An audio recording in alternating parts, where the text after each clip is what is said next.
So here's Me Plus app and how to install widgets here. So yeah, basically you can just go to your profile, or you can go to Discover, and there's some guide here how to actually install a widget to the app.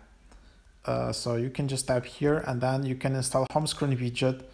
Just you need to have iOS 14 and further.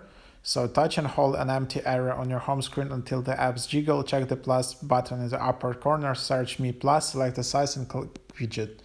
So there you have it. So let's just try it out. So tap and hold, tap on the plus icon, and then you can just search for Me Plus, and then you can install today's routines, or today's routines like big widgets. So there is small, medium and large sizes here. Yeah, so you can just tap add widget, and then you will be able to install those. Also, there is a lock screen widget. Navigate to your lock screen, touch and wait for a customize button to appear. Click customize button, click add widget and search for Me Plus, choose the size, that's it.